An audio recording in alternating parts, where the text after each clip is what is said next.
happened. I have moved to a new video to do part 2. Guys, typing in the chat so everyone in the old video can get to the new one. Why this crashed. New video started. Well, that's the dangers of being low budget. So, one day we'll have enough people and funds that I can get like a webcam and decent internet and not have crash issues. Now, that being said, part 2 is going to be really short because we're just finishing the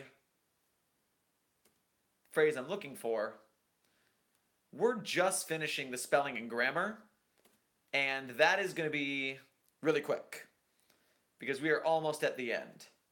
So, I've got the video up. I've got the new chat. Sorry about that, guys. Thank you for joining the stream again. Let's finish this up, shall we? So, we've got our discoveries, certain auction lots deemed evidence, rerouted to various foundation holdings, lot 76 containing blah blah blah. Minimal documentation regarding lot 76 was recovered. The only information noted for SCP-XXX was its ability to produce SCP-XXX-1. No anomalous properties were noted for the remainder of lot 76. These items were sent to the Site-81 library to determine if they contain any historical value or provide any information regarding SCP-X's. Addendum X's Alpha X's 1.05. Okay, I have two questions about this. Number one is, why is the item number in there twice? And my number two is, why is it 1.05 as the incident? Oh, and I'm going to open the notes real quick.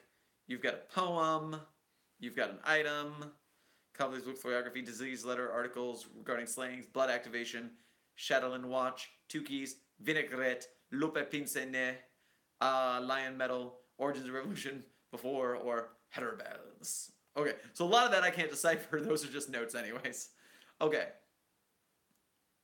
The big, long, complicated titles are an artifact of an older draft. Cool.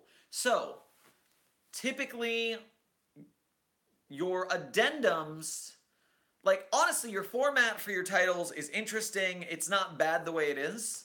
I'm just going to say, like, what the usual is, and, like, normally you have your addendum A or addendum 1 or addendum alpha or addendum something or addendum item number something, and then you could have, because this is specifically an incident, so maybe it's addendum something or addendum item number alpha colon incident 1 or something like that.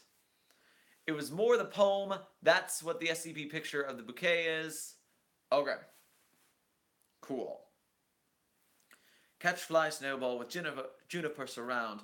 With the first set snare and the second keep bound. With the third protect in the darkest hours from that which destroys, despoils, or devours. It's a cool poem.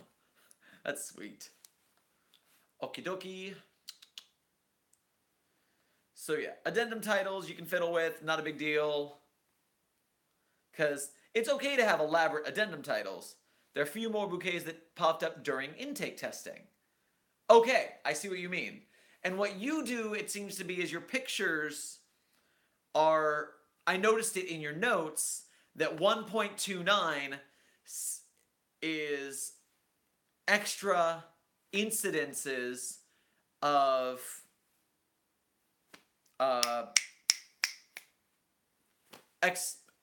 dash ones, basically. So that is dash 1, number 29. So now that I know that those are your notation for which bouquet this basically is, that makes a little more sense.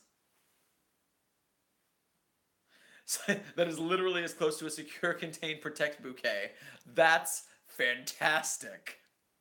That makes me happy in my nerd pants. Ah, yes. I don't know why that's a thing I've said. I've never said that before. Oh, God.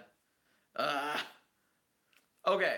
So on June 21st, 2016. Interesting notation of date, but that's cool. That's, again, it's nowhere on the site, but I see that's an interesting way to notate it. And it's probably like technically correct or something. 2 months after SCP-X and the remainder of Lot 76 were cataloged and remained into safe storage in the library respectively. Okay, so the library. So we have a thing called the Wanderer's Library, which is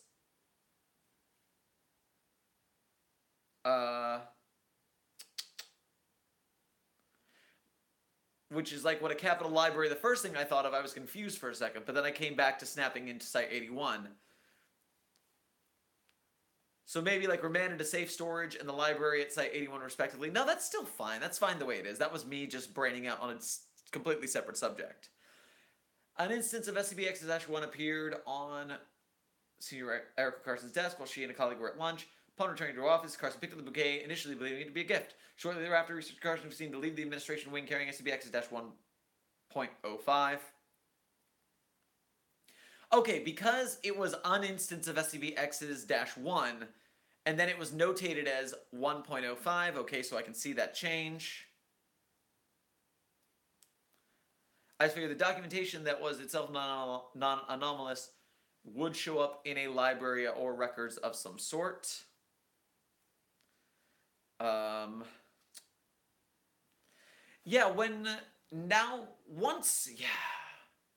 in a library, records. When I think about where you would stick related stuff to an SCP, or like non-anomalous stuff, I almost feel like it's like a storage room or something. Like a police evidence locker. A storage room. Something. Because I don't feel like we have a library of books that come from anomalies. I feel like we have a storage for things like that. Maybe. I don't know. Gotta think about that a little bit. I'll come back to that one. Library. Yeah. A lavish gaming building, an archive of some sort. That the word archive probably gets the word done. Get the job done. Because then it could be damn near anything.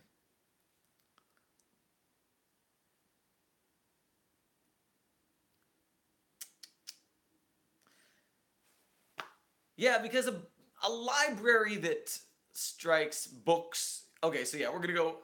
We call it the archive. That's not bad. That works. That's a place to hide things, store things. All right, so we picked up the bouquet. We went to the safe object storage area of Site-81. Denied entrance. Detained by 2 security officers on duty when she could not provide a reason for her presence. She became increasingly belligerent when pressed for information. And I know we're changing all this stuff anyways, but it's still good to go over it for the spelling and grammar so that people who are watching can see that kind of critique in action and see that kind of stuff that they can either critique later or write themselves properly later on. So she became increasingly belligerent when pressed for information, this attitude persisting until she was subdued and relieved of, gosh, good. Just like, bravo. Like, the writing, the sentences are interesting, the writing structure's good, everything's clean. I don't think I've called anything out as, like, incorrect spelling or grammar at all. Like, you have this sucker clean. I appreciate that. At this point, Officer McDaniel returned SCP-X-1.05 to Researcher Carson, subdued Security Officer W. Nesbitt, and allowed Researcher Carson to proceed to save object storage. I love semicolon stuff instead of shorter sentences. Once you know how to use a semicolon properly, it makes a lot more sentences a lot more interesting, I feel like. It's, and the only reason I know how to use a semicolon properly is because the webcomic The Oatmeal. The Oatmeal did a whole thing on semicolons, and that's the only reason I know why it's a thing. So, when Carson located and removed the box containing SCP-X's from its locker, Officer Nesbitt managed to break away from Officer McDaniel and alert site security. Researcher Carson emerged from... Okay, so here's the thing. So, at this point, Officer McDaniel... Alright, so this had to persist until she was subdued and relieved of the bouquet by Security Officer McDaniel. At this point, McDaniel returned it to researcher Carson, subdued security officer Nesbitt, and allowed Carson to proceed. While Carson located and removed the box, Officer Nesbitt managed to break away from McDaniel and alert site security. Okay, so because all of the names bouncing back and forth, I had a little trouble keeping track of the action there when I first read it, but it is all sensical. And alert site security. Carson emerged to find herself confronted by a rapid response security team who instructed her to set down both the bouquet and the box and back away while placing her hands on her head. She complied, stating only, "Please don't put her back in there. She was so lonely." SCP-X is -1.5 and the box containing SCP-X were retrieved by remotely controlled drones and transferred to a quarantine and secure examination room 825 in the classification wing of Site-41. During debriefing, SCP-X is -06, 07, and 08 appeared in front of Carson, McDaniel, and Nesbitt, respectively. The interview rooms were quickly evacuated to permit remote retrieval and transfer of SCP-X-1-A to SERA-25, where according to Officer Nesbitt was heard to mutter, "At least she was sorry about it." I like how after you've said it once, you abbreviate it. That's great. That's a very interesting thing that not a lot of people do. That's a cool move. At least she was sorry about it. Upon continued debriefing, neither Carson nor Nesbitt had any explanation referring to it as a she. Addendum 2, on 24th of June, at this exact time, a total of blank instances had appeared throughout sectors 4, 6, and 7 of Site-81. Personnel in the vicinity of this proceed to retrieve them and then evacuate the sectors or retreat to designated shelter-in-place locations while alerting staff not in the vicinity of... So, at this point, I believe that they are runaway bouquets, and these people are being, again, compelled to flee because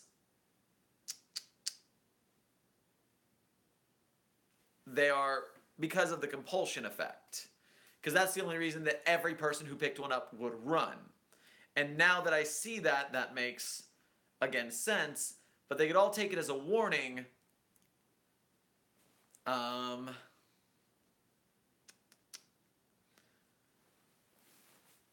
And because...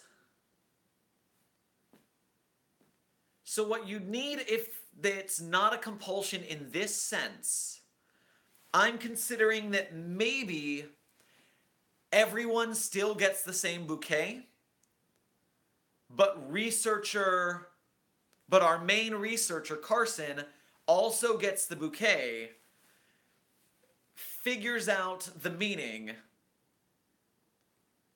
and somehow realizes through like security footage that everyone in this particular sector has gotten that same bouquet, that they should flee. So like some sort of train of events where everybody gets a bouquet as well as her, she checks the security footage, sees that one particular section got bombarded, and causes them to flee.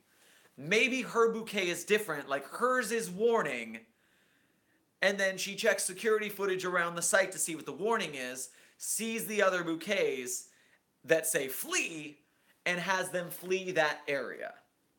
That's one idea I have for how to make that make sense without a compulsion. Okay. At the same time, an instance of SCP-X-1 comprised of irises appeared on researcher Carson's desk. She initially attempted to retreat from her office without interacting with SCP-X-1, but a second instance also comprised of irises appeared at her feet as she opened the door. Understandably reluctant, Carson nevertheless picked it up, and after a moment proceeded to the Site-81 library. Okay. So this is the first time or reports security, here's a bunch of others showed up, and interprets it and tells security to evacuate. That sounds like a great concept as well. That's a good idea. Now this is the first time in the skip that I believe you did not make the flowers a footnote.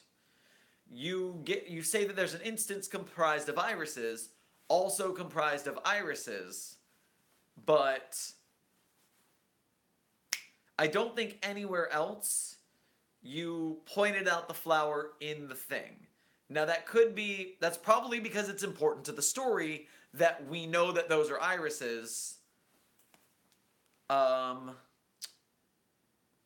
Because speaking the flower language, honestly, I can't tell if it's any more important than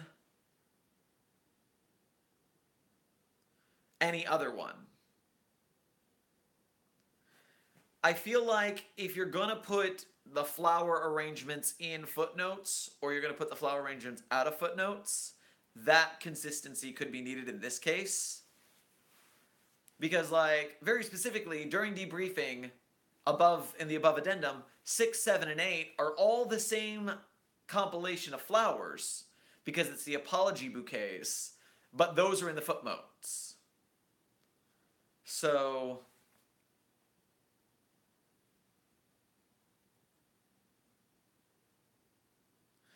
maybe it's the first time she gets irises, it's in a footnote, and the second instance, you can say it's a duplicate instance. Like it's the exact same instance, if the story's still the same in that sense. But just so you're keeping with the flowers or in the footnotes thing, I don't know, that's not a huge necessity, I don't think that's going to be a big deal either way. A pit at her feet as she opened the door, understandably reluctant, she went to the library. Tucked inside the Lot 76 commonplace book was a page from a letter. It described a number of deaths following an unusual instance in a manner similar to victims of SCP-X, which at the time was contained in Sector 4 of the biohazardous wing of Site-41.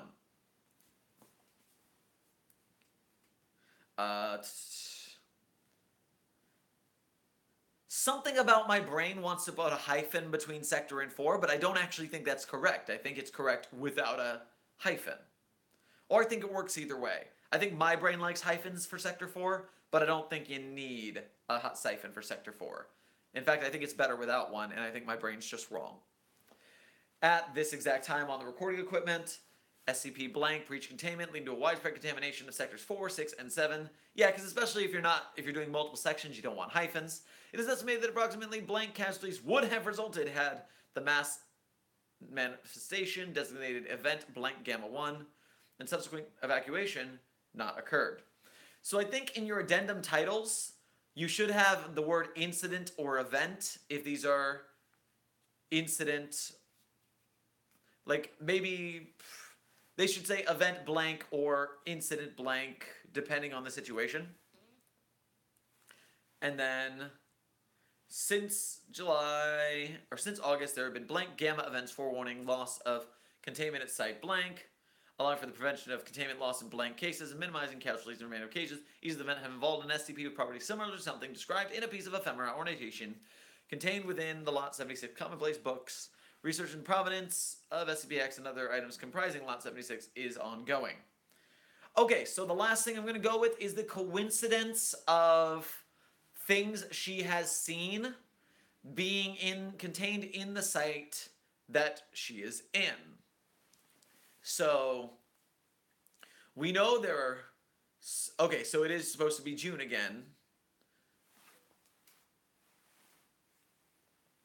You could also do as of August 2016, although that would be a lot of gamma events, warning of breaches in a couple month period. So it might be better since that time, because that makes it up to the current day, which is 2 years. So, since then, blah, blah, blah, blah, blah. So yes, my only question is the coincidence that there is this many items, at least double-digit items, in her book that are also stored at the same site she is. Now, that could be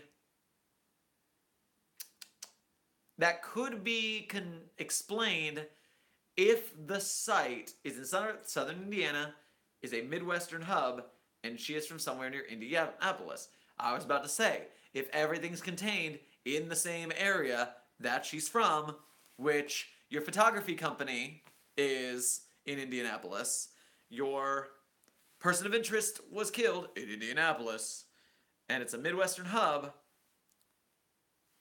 Victorian is after. So yeah, so the coincidence of all the things being contained near her works. It's explained, so that's good. And finally, God, I always get my time wrong. Like, I forget how recently westerns, like the Old West is not that old. Because 1776 is Founding Fathers, and then we had Victorian, and the Old West, and gangsters, and 50s, and now. So, like, what I consider old-timey is not that old when I'm thinking of American and European history. So Victorian was like through 1850 and 1903, which means, so it's weird because I never hear Victorian period mentioned in American history. So, like, I'm not saying this is a wrong thing. I'm just saying it's a weird thing that when you think of Victorian, my brain automatically goes to England, right? Is that the same for, is that just me or is that everybody else? Like, the Victorian period still exists in America. Yeah. So, do we still call that the Victorian era in America? I guess we have to. But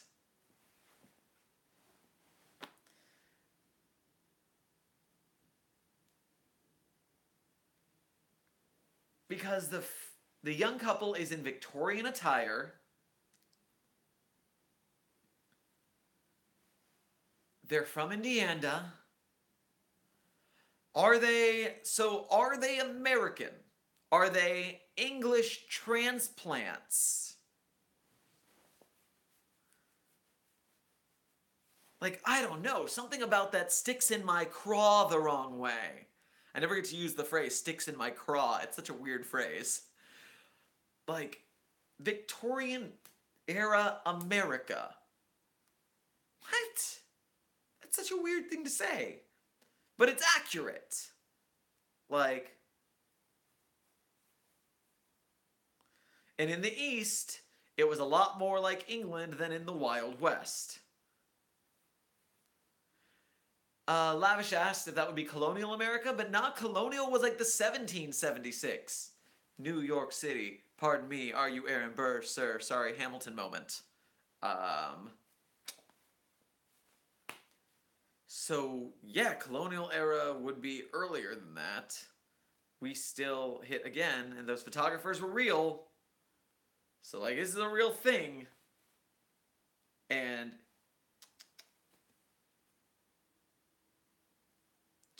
okay, so that's just a weird thing that's gonna stick in my craw, but it doesn't actually matter because it's accurate.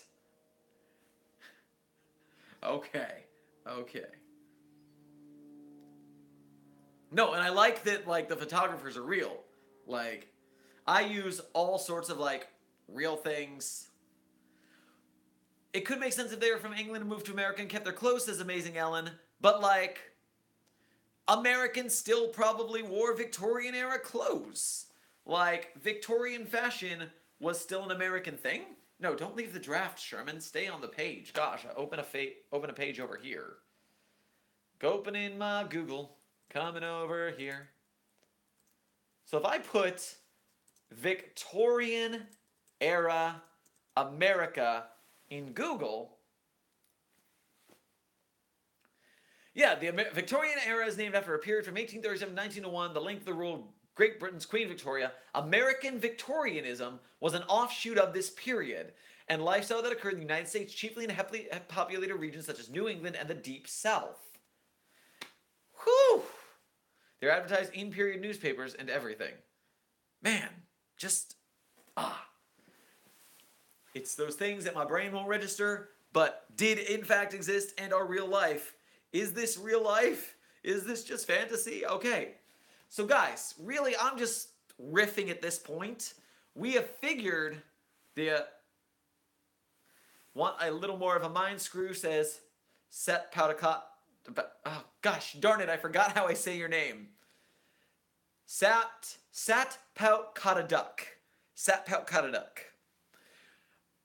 American writer Edgar Allan Poe's life technically predates Victorian era, which is where it seems like he fits. Well, we were only taught in school about the English Victoria era. Think Louisa May Alcott more so than Wild Bill Hickok. So, yeah, at this point, I'm just riffing on how weird American Victorianism is as a thing that exists that I didn't know about, just never thought of. But yeah, we have made it through this skip, and my final note is spelling and grammar are impeccable. Formatting is more technically accurate than most things on the wiki, which, okay, so here's one thing to be careful of.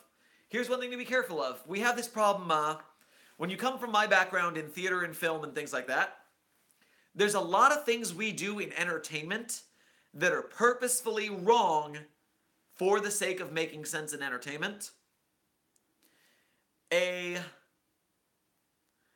fight choreography and stage combat, you don't punch somebody the same way you would in real life. For example, the goal of punching someone in real life is you want your fist to travel the shortest distance between where it is and their face, because you want to give them the least time to dodge it. So a punch coming from below would come, straight in from the body to the face. Shortest distance between fist and face. But in stage combat, you wouldn't see that from 40 feet away from the audience of a theater show. So you have to wind up a punch before you throw it.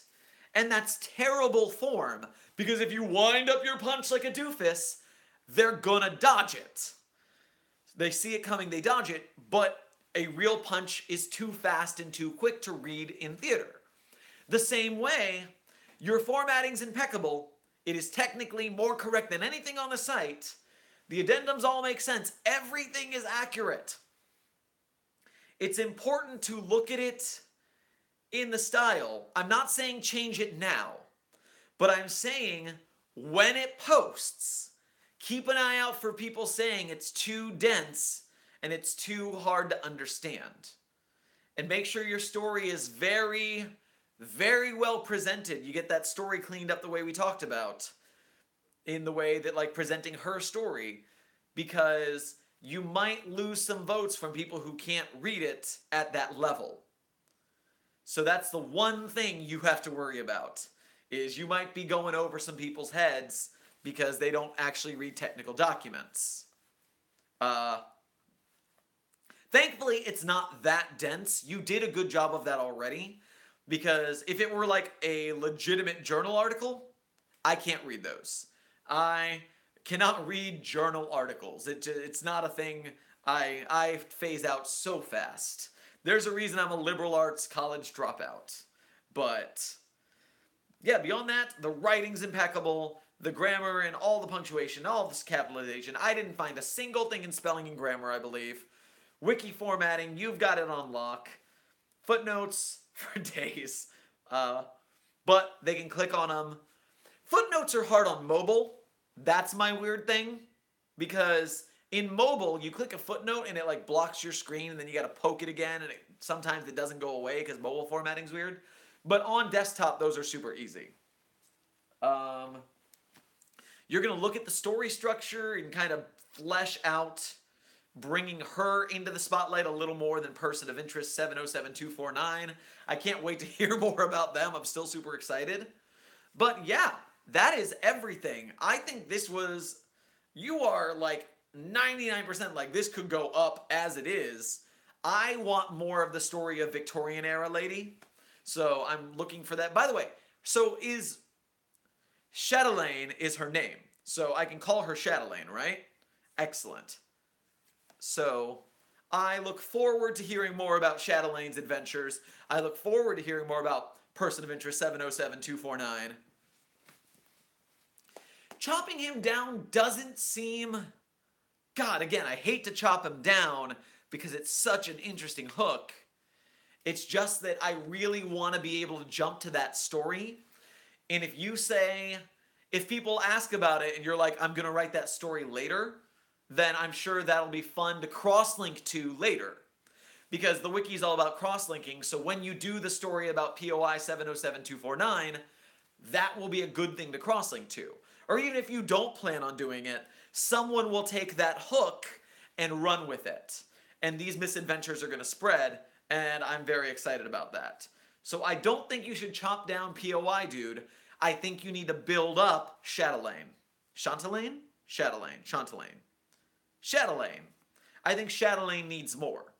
I think keep POI as is, build Chatelaine a little bit, communicating. Maybe she gets an interview log where like the flowers are deciphered in real time so that like she has a book and she's scrambling to like read the flowers. That way they can talk a little bit.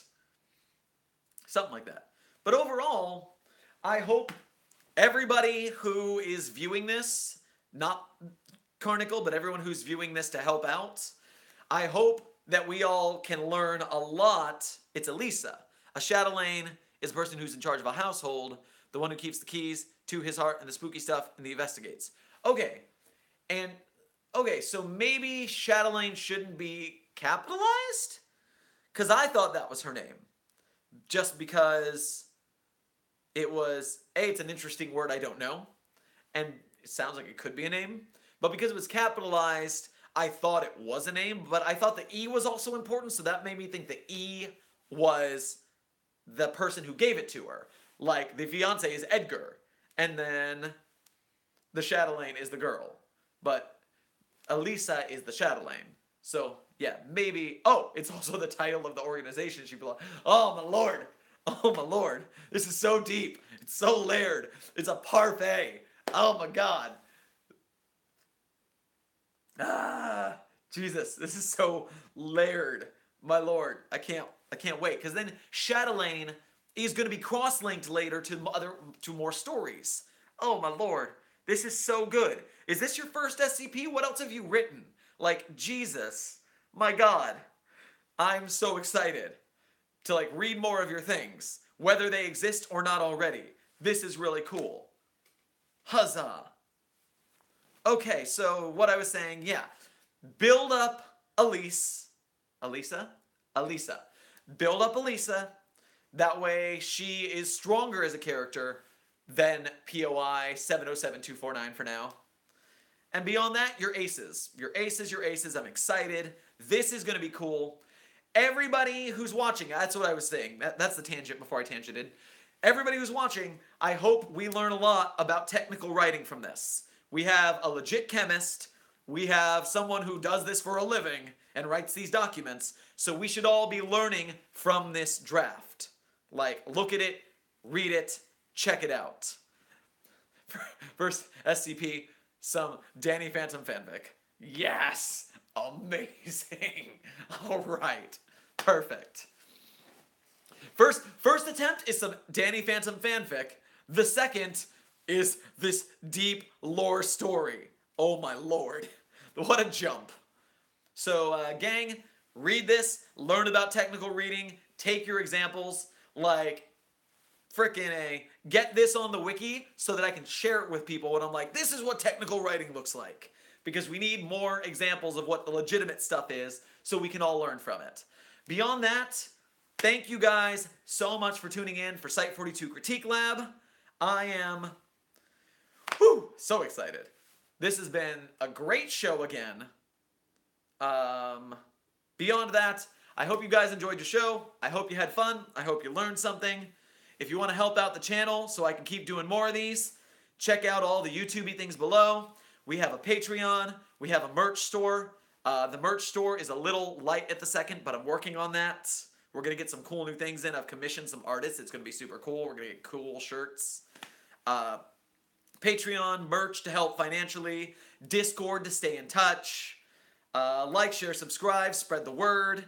And beyond that, my name's Sherm. See you next time, Foundation staff. Peace out. Poke you in the face, webcam. Bye. Bye.